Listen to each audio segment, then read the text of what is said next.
નમસ્કાર વિદ્યાર્થી મિત્રો, હું છું પીએમ સર. શ્રી ગણેશ ક્લાસીસમાં દરેક વિદ્યાર્થીનું સ્વાગત છે.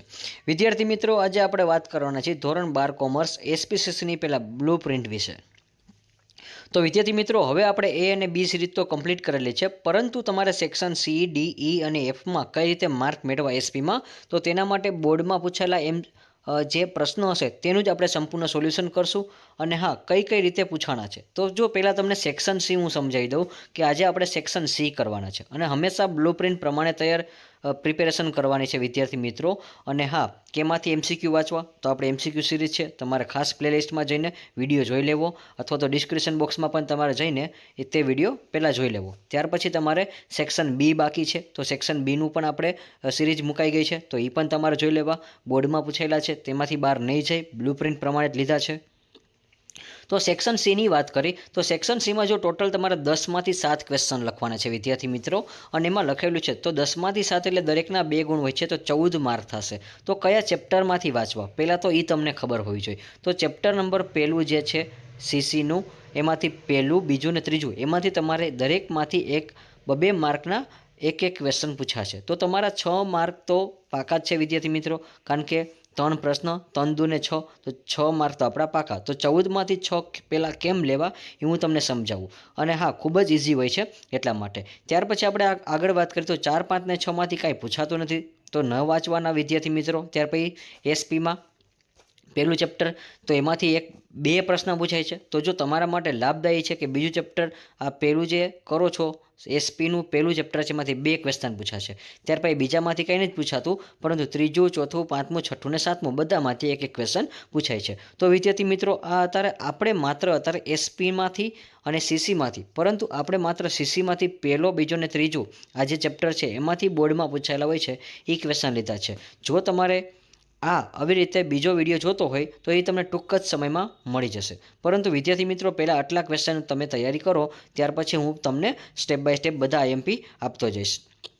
અને હા વિદ્યાર્થી મિત્રો, મેં કીધું એમ તમે પ્રિપેરેશન કરશો તો તમારે જોરદાર અને સારામાં સારા માર્ક આવવાના છે, જે તમે ભૂલતા નહીં.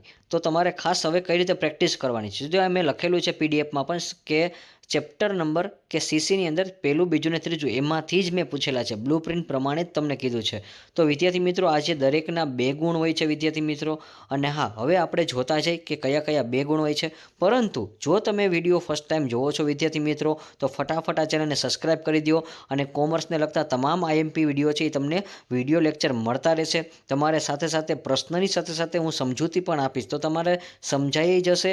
જો તમે લાસ્ટમાં રિવિઝન કરવા માગો છો ફટાફટ, તો તમે આ એક ચેનલ ઉપર કરી શકશો, કારણ કે હું તમને ક્વેશ્ચનની સાથે સાથે તમને સમજૂતી પણ આપું છું. તો વિદ્યાર્થી મિત્રો, હવે તમારે કયા કયા ક્વેશ્ચન કરવાના છે એ તમે ભૂલી જાઓ.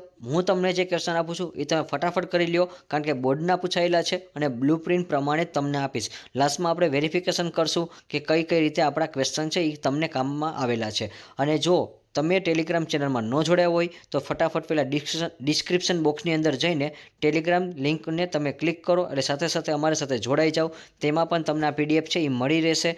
હા, માત્ર ને આપણે 15થી 20 તારીખની અંદર બધી પીડીએફ છે, જેટલા લેક્ચર છે એ બધાની પીડીએફ તમને શેર કરી દેવામાં આવશે, જેથી કરીને તમારે રીડિંગ કરવું હોય તો તમે કરી શકો છો.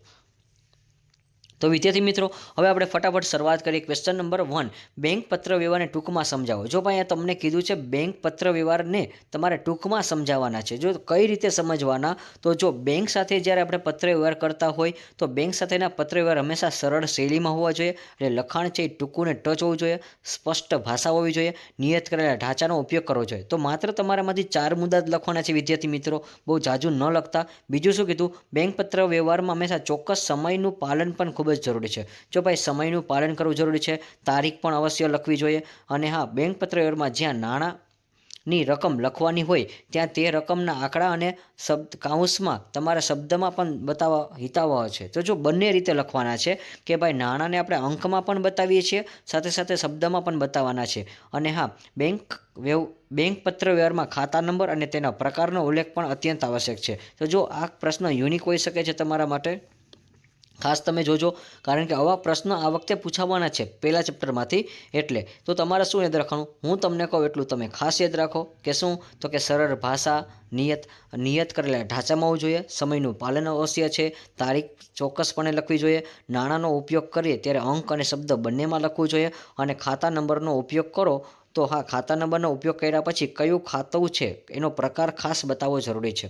અને હા, બીજું શું કીધું છે એમાં સામાન્ય રીતે બેંક સાથે પત્રમાં મુખ્યત્વે નીચેની 2 બાબતનો સમાવેશ થાય. તો બેંક સામાન્ય રીતે કહીને ત્યારે આ જ 2 જવાબ લખવાના. બેંકને લખવામાં આવતા વિનંતી પત્ર અને ફરિયાદ પત્ર. જો આટલો પ્રશ્ન પણ તમને 2 માર્કમાં આવી શકે છે કે સામાન્ય રીતે બેંક સાથેના પત્ર વ્યવહારના મુખ્યત્વે નીચે કઈ બાબતો હોય છે. તો જો જ્યારે તમને બાબત પૂછે ત્યારે માત્ર 2 જ બાબત આવશે, વિનંતી પત્ર અને ફરિયાદ પત્ર. માત્ર આ 2 જ લખવાનું છે. જો આટલો પ્રશ્ન પણ તમને 2 ગુણમાં પૂછી શકે છે વિદ્યાર્થી મિત્રો. એટલે આપણે એક પ્રશ્નની અંદર 2 પ્રશ્ન સમજ્યા છે. ત્યાર પછી ક્વેશ્ચન નંબર 2, બેંકને લખવામાં આવતા વિનંતી પત્ર કયા પ્રકારના પત્રોનો સમાવેશ કરવામાં આવે છે તેની યાદી આપો. તો વિદ્યાર્થી મિત્રો, આમાંથી તમારે નવે યાદી નથી આપવાની. આ બધા પત્ર તમે સમજી ગયેલા છો. માત્ર જો તમારે રિવિઝન કરવાનું છે. ઘણા બધા વિદ્યાર્થી મિત્રો આવું સીસીનું સિમ્પલ જે 2 માર્કના હોય છે એ નથી લખતા. તો એવી ભૂલ ન કરો વિદ્યાર્થી મિત્રો. બ્લુ પ્રિન્ટ પ્રમાણે હંમેશા પ્રિપેરેશન કરો. માત્ર તમને બેંકમાં ખોલવામાં આવતા વિનંતી પત્ર કયા કહેવાય? તો કે એક તો બેંકમાં ખાતું ખોલાવવા અંગેનો પત્ર, ખાતું બંધ કરવા અંગેનો પત્ર. જો ભાઈ, ખોલાવવું અને બંધ કરવું 2 તો નામ યાદ રહી ગયા. 4 નામ યાદ રાખો ભાઈ. તો કે ડીમેટ ખાતું ખોલાવવું, આ પણ અત્યારે અગત્યનો પત્ર છે અને તમારે આ મોસ્ટ આઈએમપી પત્રમાં પણ પૂછાય છે.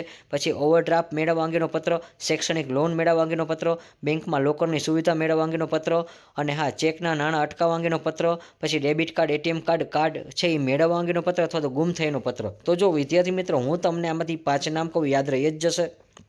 પહેલું, બેંકમાં ખાતું ખોલાવવા અંગેનો પત્ર અને બેંક ખાતું છે એ બંધ કરાવવા અંગેનો પત્ર. તો 2 તો વિનંતી થઈ ગયા. બીજું કયું? તો કે સૌથી છેલ્લા 2 નામ છે ને એ ડેબિટ કાર્ડ, એટીએમ કાર્ડ અને ક્રેડિટ કાર્ડ મેળવવા અંગેનો પત્ર, કાં તો ગુમ થયા અંગેનો પત્ર. અને હા, કાં તો લોકરની સુવિધા, કાં તો શૈક્ષણિક. તો આ જે આટલા તમે નામ પાકા કરશો તો આરામથી તમને 4 નામ જ આપવાના છે. બધા નામની યાદી કોઈ દી ન હોય એટલા માટે. કારણ કે બોર્ડની બ્લુ પ્રિન્ટ એવું કહે છે કે દરેકમાં તમારે જ્યારે 2 માર્કમાં પૂછે ત્યારે 4 થી 5 મુદ્દા લખવા. તો આપણે 5 તો આરામથી યાદ રહી જ જશે. ત્યાર પછી ક્વેશ્ચન નંબર 3, બેંકને કઈ બાબતો માટે ફરિયાદ પત્ર લખવામાં આવે છે? જો ભાઈ, ફરિયાદ પત્ર કીધું છે તો બેંકને આપણે ફરિયાદ પત્ર ક્યારે લખી? એક તો બેંક દ્વારા ચેકને ખોટી રીતે અમાન્ય કર્યો હોવાથી ફરિયાદ કરતો પત્ર લખવામાં આવે છે. બેંક દ્વારા શું થાય છે ભાઈ? ચેકને ખોટી રીતે અમાન્ય કર્યો હોવાથી ફરિયાદ પત્ર કરવો પડે. અને આ પત્ર પણ તમે સમજી ગયેલા છો. પછી સ્ટેટમેન્ટ, બેંકનું જ્યારે સ્ટેટમેન્ટ આવે છે, એટલે કે પાસબુકમાં જણાવેલ ભૂલમાં ધ્યાન દોરતો પત્ર, તો આ પણ પત્ર તમારે પૂછાય છે, જે ફરિયાદ કરતો પત્ર છે. અને જો કર્મચારી, જે બેંકનો કોઈ કર્મચારી છે એ ગેરવર્તણૂક કરે તો આ 3 ફરિયાદ કરતો પત્ર છે. તમે 2 નામ લખશો તો પણ તમને પૂરા જ 2 માર્ક મળશે, કારણ કે 3 નામ છે એટલા માટે. એટલે ફરિયાદ પત્ર અને વિનંતી પત્ર ખાસ કરીને જજો. અને પહેલા ચેપ્ટરમાંથી આપણે ટોટલ 4 ક્વેશ્ચન લીધા છે. તો છેલ્લો પ્રશ્ન જોઈ, સામાન્ય રીતે કઈ બાબતો સરકારી વિભાગ અને પત્રવ્યવહાર કરવામાં આવે છે? જો ભાઈ, સરકારી વિભાગ સાથે, તો સરકારી વિભાગ સાથે આપણે જોઈએ તો આ 1, 2 ને 3 પ્રશ્ન થશે પહેલા ચેપ્ટરમાંથી. તો આપણે જોઈએ તો પહેલો, બીજો અને ત્રીજો, એમાંથી મેં ટોટલ 4 પ્રશ્ન કીધા છે. એમાં એક સામાન્ય રીતે મુખ્યત્વે કઈ બાબતનો સમાવેશ થાય, તો એટલો પ્રશ્ન A અને B વાળો છે એ 2 માર્કમાં આવી શકે. ટોટલ એમ 4 થશે એટલા માટે. તો હવે આપણે આગળ વાત કરીએ તો તમારા બીજા ચેપ્ટરમાંથી પૂછાય છે. એમાંથી પણ એક પ્રશ્ન આવશે કે સામાન્ય રીતે કઈ બાબતો માટે સરકારી વિભાગ સાથે, જો ભાઈ સરકારી વિભાગ સાથે પત્રવ્યવહાર કરવામાં આવે છે. તો જો ભાઈ, પત્રવ્યવહાર ક્યારે? વ્યાપારી પેઢીને સામાન્ય રીતે નીચે જણાવેલ બાબતો માટે સરકારી વિભાગ સાથે પત્રવ્યવહારની જરૂરિયાત ઊભી થાય છે. પહેલું, તાર ટપાલને લગતા પ્રશ્નો હોય છે. તાર ટપાલને લગતા એટલે શું? ટપાલ વિભાગમાં આપણે કરવાનું હોય છે ત્યારે આવે. ટેલિફોન હોય છે, ટેલિફોન પ્રશ્ન લગતા હોય છે ત્યારે પણ આપણે સરકારી વિભાગને પત્ર લખીએ છીએ. વેચાણ વેરો અને આવક વેરો હોય છે ત્યારે પણ આપણે પત્રવ્યવહાર કરીએ છીએ. અને રેલવે પાર્સલની લગતા પ્રશ્નો હોય છે ત્યારે પણ સરકારી વિભાગને પત્ર લખીએ છીએ. કસ્ટમ એટલે કે આયાત નિકાસના સંબંધિત પ્રશ્નો હોય ત્યારે પણ આપણે લખીએ છીએ. તો આ 5માંથી 5 નામ ખાસ પાકા કરી નાખજો વિદ્યાર્થી મિત્રો. અને હા, હું તમને જે કેટલા ક્વેશ્ચન આપું છું એટલા જ તમે ખાલી પાકા કરો એટલે તમારે આરામથી તમારે 2, 2, 2 એટલે ટોટલ 6 માર્ક આવી જ જશે. આપણે ટોટલ 10 પ્રશ્નો આપેલા હોય છે. 10માંથી 10 એવા ક્વેશ્ચન આપશું કે આપણે જે પરીક્ષામાં કરાવેલા છે આ પરીક્ષાના મુજબ એ જ તમારે સાથે ક્વેશ્ચન આવશે. ત્યાર પછી ક્વેશ્ચન નંબર 5, સ્થાનિક સંસ્થાઓને સાથે પત્ર કોને સંબોધીને લખવામાં આવે છે? તો સ્થાનિક સંસ્થાઓ સાથે પત્ર જે તે સ્થાનિક સંસ્થાઓ જેને વિભાગના વડા કે અધિકારીને સંબોધીને લખવામાં આવે છે. જો ભાઈ, આટલો પ્રશ્ન તમને 2 માર્કમાં પૂછે, ખાસ યાદ રાખજો.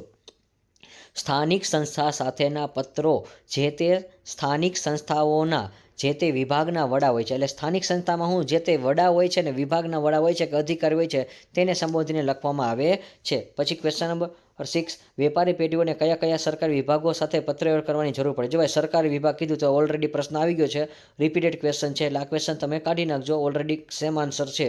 અને જો રિપીટ થઈ જાય છે પછી જાહેર ઉપયોગી સેવાઓમાં કઈ કઈ સેવાનો સમય? જો વિદ્યાર્થી મિત્રો આવો પ્રશ્ન તમને 2 ગુણમાં પૂછે, તમે વિચાર કરો, તમે ધોરણ 12માં છો અને તમને આવા સરસ મજાના અને બહુ સહેલા ક્વેશ્ચન પૂછે છે કે જાહેર ઉપયોગી સેવામાં કઈ કઈ સેવાઓનો સમાવેશ કરી શકાય છે.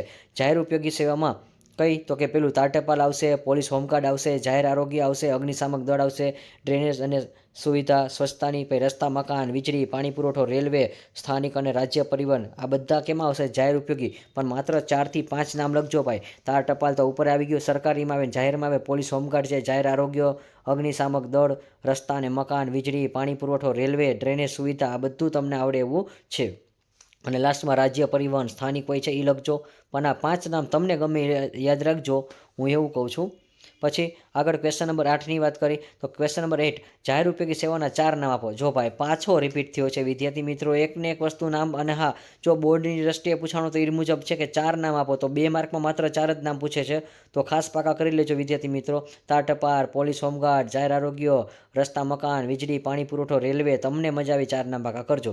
ત્યાર પછી ક્વેશ્ચન નંબર 9, કઈ સંસ્થાને સ્થાનિક સંસ્થાઓ પણ ગણી શકાય છે? ભાઈ સ્થાનિક સંસ્થા કોને કોને ગણી શકાય એવું કીધું છે. જો આગળનો ક્વેશ્ચન તમે રીડ કરો, હું તમને કહું નહીં. ક્વેશ્ચન નંબર 7 આવશે. ક્વેશ્ચન નંબર 5 છે, સ્થાનિક સંસ્થામાં પત્ર કોને સંબોધવાનું છે? જ્યારે સંબોધન પૂછે ને, સંબોધન એટલે ક્વેશ્ચન નંબર 5 છે એ ખાસ યાદ રાખજો કે સંબોધન કે ત્યારે વિભાગના વડા કે અધિકારીને સંબોધીને લખવામાં આવે છે. અને હા, આગળ વાત કરી ક્વેશ્ચન નંબર જે આપણે છે 9, એમાં સંસ્થાઓને ગણી શકાય છે કે કઈ સંસ્થાને સ્થાનિક સંસ્થા પણ ગણી શકાય? તો એક તો બિનસરકારી સેવાભાવી સંસ્થા. જો બિનસરકારી એટલે કે સરકારી ન હોય પણ બિનસરકારી સેવાભાવી સંસ્થા એટલે કે કોઈ ટ્રસ્ટ દ્વારા ચાલતી હોય છે, એવી સદભાવના જેમ ચાલે છે એવી રીતે. પછી નિઃશુલ્ક અથવા રાહત દરે સેવાઓ આપતી ખાનગી સંકુલો. જો ભાઈ ઘણી બધી સંકુલો હોય છે કે નિઃશુલ્ક આપે છે, રાહત દરે આપે છે. અને રાહત દરે એટલે શું? તો કે દવા પણ રાહત દરે આપે છે, અથવા તો અમુક પ્રકારની સેવા પણ રાહત દરે આપે છે. તો આ બધી જે છે એ સ્થાનિક સંસ્થાઓ કહેવાશે. અને હા, સહકારી મંડળીઓ જે સ્થાનિક સંસ્થા છે. તો 3 નામ છે ભાઈ, 3 નામ ખાસ પાકા કરીને જાજો. અને 2 માર્કનો સવાલ છે એટલા માટે હું તમને કહું એટલું જ પ્રશ્ન પાકા કરજો. અને કોઈ એવા બધા અઘરા ક્વેશ્ચન નથી કે તમને ન આવડે. ત્યાર પછી ક્વેશ્ચન નંબર 10, જાહેર ઉપયોગી સેવા પૂરી પાડતા વિભાગો અને નિગમો કોની નાણાકીય સહાયતા પ્રાપ્ત થતી હોય છે? ભાઈ જો નાણાં સહાય કોણ આપે છે? તો યાદ રાખજો ભાઈ, રાજ્ય સરકાર અને કેન્દ્ર સરકાર તરફથી નાણાકીય સહાય પ્રાપ્ત થાય છે. જો ભાઈ આટલો અક્ષર છે, માત્ર એક શબ્દ લખો તો પણ તમને 2 માર્ક મળશે. રાજ્ય સરકાર અને કેન્દ્ર સરકાર આવે છે. ત્યાર પછી ક્વેશ્ચન નંબર 11, આ જે છે હવે આપણે 3જા ચેપ્ટરની વાત કરી કે બઢતી અંગેના કારણો જણાવો. બઢતી ક્યારે ક્યારે થાય છે? તો કે કર્મચારી નોકરીના નિયત કરેલા સમય પૂરા કરે ત્યારે બઢતી આપવામાં આવે છે. હું તમને કહું ભાઈ 5 વર્ષ તમારી કંપનીમાં કામ કરો સુપરવાઇઝર તરીકે, પછી હું તમને છે ને સેક્રેટરી બનાવી દઈશું. સુપરવાઇઝરમાંથી ડાયરેક્ટ સેક્રેટરી ક્યારે બનાવું? 5 વર્ષ કામ કરો છો ત્યારે. તો તમારો સમયગાળો પૂરો થાય પછી તમારું કામ સારું હોય તો હું તમને સેક્રેટરી બનાવી દઉં. પછી કર્મચારી વધારાની શૈક્ષણિક કે ટેકનિકલ લાયકાત મેળવે ત્યારે બઢતી આપવામાં આવે છે. દાખલા તરીકે તમે ધોરણ 12માં છો, અત્યારે તમે કોઈ જગ્યાએ જોબ કરવા જાઓ છો, પરંતુ તમારી જેમ જેમ લાયકાત વધશે, તમે કોલેજ કરશો, પછી માસ્ટર કરશો, તો લાયકાત વધશે તો તમને શું કરે? બઢતી પણ આપવામાં આવે છે. ત્યાર પછી આપણે વાત કરી કર્મચારી દ્વારા કોઈ વિશિષ્ટ પ્રકારની સિદ્ધિ મેળવવામાં આવી હોય છે તો બઢતી આપવામાં આવે છે. જો ભાઈ સિદ્ધિ એટલે શું? કે કાલ સવારે માની લો કે તમે અત્યારે સ્ટડી કરો છો, સ્ટડીની સાથે માની લો કે તમે કોલેજ કરશો, કોલેજ કર્યા પછી તમે લાયકાત મેળવો છો, ધીરે ધીરે તમે આગળ વધશો તો તમને વિશિષ્ટ પ્રકારમાં તમારું કોઈ સ્પોર્ટ લેવલમાં નામ આવી ગયું. તો તમે માની લો સ્પોર્ટમાં ક્રિકેટ છે કે હોકી છે, ફૂટબોલ છે, ચેસ છે, તો તમે આવી બધી કોઈ પણ XYZ ગેમમાં તમારું નામ બની ગયું અને એ ગેમમાં તમારું નામ બની જાય તો પણ તમને બઢતી આપવામાં આવે છે. ત્યાર પછી કર્મચારીને કોઈ વિશેષ આવડત અને કૌશલ્ય ધ્યાનમાં રાખીને બઢતી આપવામાં આવે છે. અને હા, લાસ્ટમાં શું કીધું? સ્થાનિક જરૂરિયાતને લક્ષ્યમાં રાખીને પણ બઢતી આપવામાં આવે છે. પણ આ 4 નામ પાકા કરજો, 4 એવા છે કે તમને આવડી જાય એવા છે. કે બઢતી શા માટે આપવામાં આવે છે? ત્યારે લાયકાત વધે છે ત્યારે, પછી સમયગાળો પૂરો થાય ત્યારે, પછી કોઈ ખાસ પ્રકારની સિદ્ધિ મેળવે ત્યારે, અને આવડત અને કૌશલ્ય હોય તો પણ બઢતી આપવામાં આવે છે. ત્યાર પછી ક્વેશ્ચન નંબર 12 અપકર્ષ અંગેના સંજોગો જણાવો. વિદ્યાર્થી મિત્રો 2 માર્કના મોસ્ટ ઇમ્પોર્ટન્ટ ક્વેશ્ચન છે. ખાસ તમને વિડીયો ખરેખર ગમે છે તો મેક્સિમમ તમે એને શેર કરજો, જેથી કરીને બધા વિદ્યાર્થીને પ્રિપેરેશન કરવાની ખબર પડે કે કઈ રીતે આપણે પ્રિપેરેશન કરવી છે. તો કે કર્મચારી અપકર્ષ એટલે શું? તો કે કર્મચારી છે વારંવાર જાણ કરવા છતાં તેની ફરજોમાં બેદરકારી રહેતો હોય છે. જો ભાઈ એની ફરજ બેદરકારી કરે છે, વારંવાર છે એ ગેરશિસ્ત કરે છે, ભાઈ કર્મચારીની કાર્યક્ષમતામાં સતત ઘટાડો થતો હોય છે ત્યારે કર્મચારી દ્વારા કોઈપણ પ્રકારની ગંભીર રીતિ આચરવામાં આવી છે ત્યારે અને વારંવાર ગેરશિસ્તનો ભંગ કરતો હોય છે. તો માત્ર તમે 4 નામ છે વ્યવસ્થિત પાકા કરી લેજો. 4માંથી 2 થી 3 લખી નાખશો તો પણ તમને માર્ક તો મળી જ જશે, પરંતુ ઘણીવાર એવું કીધું કે 4 આપો તો 4 લખવા જ પડે છે. એટલા માટે 2 માર્ક હોય તો 4 થી 5 તો મુદ્દા લખવા જ પડે કે વારંવાર જાણ કરવા છતાં પણ ફરજમાં શું કરે? બેદરકારી કરે, પછી કાર્યક્ષમતામાં સતત ઘટાડો થાય, કામ કરવામાં ઘટી જાય છે, પહેલાં સારું કામ કરે પછી ધીરે ધીરે ઓછું કામ કરે છે. અને પછી શું કીધું? કોઈ પણ પ્રકારની ગંભીર ગેરરીતિ આચરવામાં આવી હોય કે તમારી જ કંપનીમાં તમારા જે ડોક્યુમેન્ટ છે બીજા લોકોને શું કરે છે? આપી દીધો હોય છે તમને પૂછ્યા વગર, તો આ એક ગંભીર ગેરરીતિ કહેવાશે. અથવા તો તમારા ઓરિજિનલ ડોક્યુમેન્ટ છે કોઈને વેચી દેતા હોય છે, તો આવું બંને આપણી માહિતી છે એ લીક થઈ જાય છે. અને કર્મચારી છે શિસ્ત ભંગ ન કરે. શિસ્ત ભંગ એટલે શું? તો કે આચરતો હોય, વારંવાર આપણે શિસ્ત બનાવી છીએ પણ શિસ્ત એટલે પાલન ન કરે, સમયે ન આવે, પછી નીતિ નિયમ પ્રમાણે ફોલો ન કરે, રજા જોતી હોય તો મન ફાવે તે રજા રાખે, તેને શિસ્ત ભંગ કહેવાશે. પછી ક્વેશ્ચન નંબર 30 ભરતી અંગેના પત્રો કયા પત્રોનો સમાવેશ થાય છે? જો ભાઈ ભરતીમાં કઈ આવે? તો કે જો ભાઈ ભરતી અંગેના પત્રમાં જાહેરાત આવે, અરજી મગાવતો પત્ર આવે, લેખિત પરીક્ષાની જાણ કરતો પત્ર, જો આ બધું ભરતીમાં આવ્યો.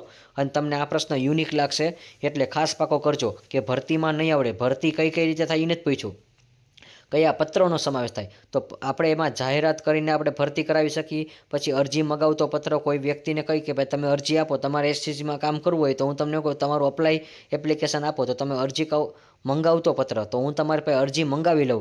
લેખિત પરીક્ષાની જાણ કરતો હોય, હું તમને લેખિત પરીક્ષાની જાણ કરું, વ્યક્તિગત મુલાકાત માટે આમંત્રણ આપું, તમે પસંદ થઈ જાઓ તો હું કહું આવજો ભાઈ મારી જગ્યાએ, મારી ઓફિસ આવજો, આપણે બે મળશું. એવી રીતે પછી પ્રાથમિક પસંદગી કરવામાં આવે, પછી હું તમારી પ્રાથમિક પસંદગી કરી, પછી અંતિમ પસંદગી કરી, અને અંતિમ પસંદગી થાય પછી આરોગ્યની આવશે. હો ભાઈ જો યાદ રાખજો, ભરતી અંગેના પત્રમાં સૌથી છેલ્લે કઈ વસ્તુ આવશે? તો આરોગ્ય અંગેની તપાસ આવશે ભાઈ. અને હા, લખાતો પત્ર હોય છે અને સૌથી પહેલો પૂછે તો જાહેરાત આવશે, સૌથી છેલ્લો પૂછે તો આરોગ્ય આવશે. એમસીક્યુમાં આવું પૂછાશે. લાસ્ટમાં આપણે છેલ્લો ક્વેશ્ચન છે પરિપત્રના લક્ષણ જણાવો. તો જો વિદ્યાર્થી મિત્રો 14 ક્વેશ્ચન આપેલા છે પણ 14 ને માત્ર 10 જ ક્વેશ્ચન થશે. તમે જોશો તો એકને એક પ્રશ્ન 1-2 વાર રિપીટ થઈ જાય છે.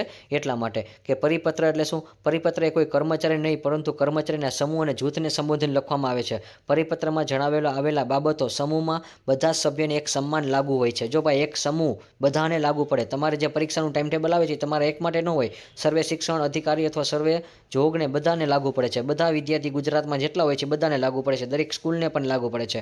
તો જો કીધું કર્મચારી નહીં પરંતુ કર્મચારીના જૂથને લખવામાં આવે છે, એટલે બધી એક સ્કૂલને નહીં પણ દરેક સ્કૂલને ધ્યાનમાં રાખીને આ એક ટાઈમ ટેબલ બનાવે છે. પછી પરિપત્રમાં જણાવેલ બાબતોનો સમૂહ બધા જ સભ્યોને એક સમાન લાગુ પડતું હોય છે. પરિપત્રનું સ્વરૂપ સામાન્ય રીતે અન્ય પત્ર જેવું જ હોય છે. ઓમ લાગે કે અન્ય પત્ર હોય છે, આમ છતાં કેટલીક વાર તેમાં સંબોધન કે શુભેચ્છા દર્શક સમાપન દર્શાવવામાં આવતું નથી. પણ એમાં સંબોધન કે શુભેચ્છા એવું કંઈ દર્શાવવામાં આવતું નથી. અને તારીખ અને સમયનું ખાસ મહત્વ હોય છે. તેમાં તારીખ લખી હોય, ભાઈ આ તારીખથી પરિપત્ર છે બહાર પાડ્યો છે, સમય પણ લખે છે. અને પરિપત્ર છે નિશ્ચિત વર્ગના કર્મચારીની નીતિ વિષયક નિર્ણયના અમલ તરફ ધ્યાન દોરવા માટે લખાતો પત્ર હોય છે. જો ભાઈ પરિપત્ર છે એ શું કરે? નિશ્ચિત વર્ગના કર્મચારીને નીતિ વિષયક નિર્ણયમાં અમલ તરફ ધ્યાન દોરવામાં આવે છે. એટલે જો નિશ્ચિત વર્ગ એટલે શું? આજે દાખલા તરીકે આપણું જ્યારે બોર્ડનું ટાઈમ ટેબલ બહાર પડ્યું છે તો દરેક વર્ગના કર્મચારી એટલે તમારા જે કર્મચારી એટલે શું કે સ્કૂલના કોઈ પણ પ્રિન્સિપલ હોય છે કે ટીચર હોય છે, એને નીતિ વિષયક નિર્ણય લેવા માટે ખાસ ઉપયોગી બને છે. તો વિદ્યાર્થી મિત્રો અહીંયા આપણા ટોટલ 14 ક્વેશ્ચન છે કમ્પ્લીટ થઈ છે. અને બોર્ડની જે બ્લુ પ્રિન્ટ છે એ મુજબ આપણે અત્યારે સીસીના 3 જ ચેપ્ટર લીધા છે અને ટોટલ જોઈએ તો 10 જ ક્વેશ્ચન થશે. આમાં લખેલા છે 14 પરંતુ એકને ક્વેશ્ચન છે રિપીટ થાય છે એટલા માટે. તો આશા રાખું છું કે જો તમને વિડીયો ખરેખર ગમે છે મેક્સિમમ તમે શેર કરો, અને સાથે સાથે આઈએમપી પ્રશ્નની સાથે સાથે હું તમને સમજાવતો પણ જાઉં છું, એટલે જેથી કરીને તમે ઇઝી વેમાં આરામથી સમજી પણ શકો છો. રિવિઝન કરવું હોય તો ફાસ્ટમાં તમે કરી શકો છો. ચલો તો હવે આપણે અહીંયા વિડીયો છે એ કમ્પ્લીટ થઈ છે અને આવી રીતે એસપીમાં પણ હવે આઈએમપી ક્વેશ્ચન છે એ તમને ટૂંક જ સમયમાં મળી જશે. જો તમને ખરેખર વિડીયો પસંદ આવે છે તો મેક્સિમમ તમે તેને શેર કરો, બીજા વિદ્યાર્થીને માહિતી પહોંચાડો કે માત્ર શ્રી ગણેશ ક્લાસીસ ચેનલ છે આઈએમપી ક્વેશ્ચનની સાથે સાથે સમજૂતી પણ આપે છે. એ પણ બોર્ડમાં પૂછાયેલા ટૂંકમાં ઉત્તર હોય છે અને બ્લુપ્રિન્ટ પ્રમાણે જ આપણે તૈયારી કરવાની હોય છે. કારણ કે બ્લુપ્રિન્ટ જો તમે ન જોઈ હોય તો હજી એકવાર તમને અહીંયા બતાવી દઉં છું કે જે વિદ્યાર્થીઓને હજી નથી ખબર પડતી કે મારે કઈ રીતે પ્રિપેરેશન કરવું, તો હું તમને આઈડિયા આપું છું, હું તમને જે વિડીયો આપું છું એમાં બ્લુપ્રિન્ટ પ્રમાણે જ વર્ક આપીશ. અને આપણે એ અને બી વિડીયો પણ મૂકેલા છે કે સેક્શન એ અને સેક્શન બીમાં પ્રિપેરેશન કેમ કરવું, તો એના પણ આપણે આઈએમપી વિડીયો છે એ તમને મૂકેલા છે. તો ખાસ તમારે જોઈ લેવા છે. તમને ડિસ્ક્રિપ્શન બોક્સની અંદર એમસીક્યુની સિરીઝ એસપીની અને વીએસક્યુની જે સિરીઝ છે એ પણ તમને એસપીસીસીની ડિસ્ક્રિપ્શન બોક્સમાં મળી જશે. તો વિદ્યાર્થી મિત્રો, અહીંયા જો આપણો વિડીયો છે એ કમ્પ્લીટ થઈ છે. અને હા, જો તમને ખરેખર વિડીયો ગમે છે તો મેક્સિમમ તમે લાઇક કરો, શેર કરો અને સબસ્ક્રાઈબ કરો. અને હા વિદ્યાર્થી મિત્રો, બીજા વિદ્યાર્થી જે નવા આવે છે તો ફર્સ્ટ ટાઈમ આવેલા હોય છે તો ચેનલને ફટાફટ તમે સબસ્ક્રાઈબ કરી દેજો, એટલે કોમર્સને લગતા તમામ આઈએમપી પ્રશ્ન તમને મળી જશે. તો like this video, share this video, follow with Shri Ganesh classes.